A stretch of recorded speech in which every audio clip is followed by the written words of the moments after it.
ډیرو قدرمنو عزتمنو وطنوالو د وطن نه بهر مسافرو رونو خویندو په پښتو او پښتنو مینو مینه خلوص نیکی هیلې نیکی پرزونې احترامات تسلیمات او په پندونو سلامونه مې واخلې. السلام علیکم ورحمت الله وبرکاتہ.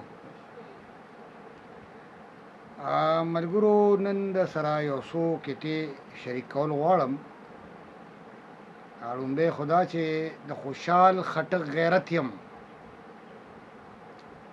د خوشحال خټک غیرت یم، د حمزه د مینې پت یم، د خوشحال خټک غیرت یم، د حمزه د مینې پت یم.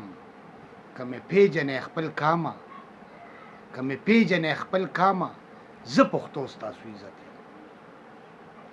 او دا بله کیسه ده چې نن راته مسکی شولې دا څه چل، نن راته مسکی شولې دا څه چلو، تا خو زما سوري ته هم نه کاته.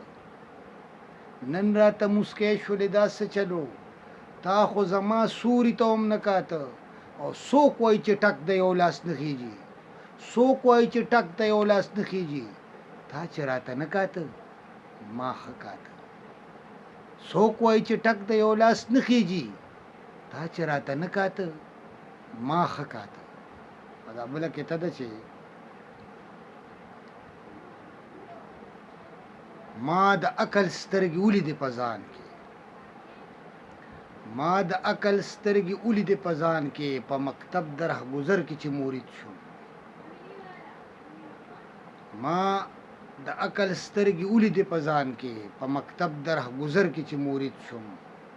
او غواړم دا چې زه د علم بل مشال شوم، غواړم دا چې زه د علم بل مشال شوې، چوپه خوله محفل کې ناست شم شیخ فرید شو.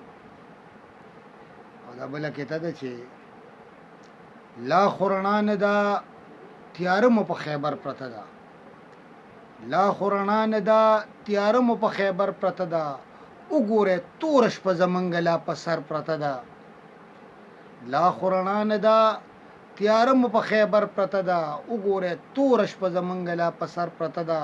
او د وخت حسین یمه د حق ناره په جار وخمه، په ما نامه چې د پښتو د سخنور پرته ده. دا بل اخري کیسه ده چې د محبت معراج ته تله خو شواخون غواړي، د محبت معراج ته تله خو شواخون غواړي، لوړې جذبې غواړي ملګرو ځیګر خون غواړي.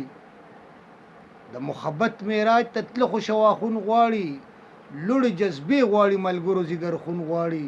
او د تور شپو په ظلمتونو خو شپخونه سان دی، د تور شپو په ظلمتونو خو شپخونه سان دی. دا پښتنه سیمه خوشحال غوندې پښتون غواړي. ډېره مننه، الله مې سپارلی، د الله په امان ښاد او آباد اوسئ.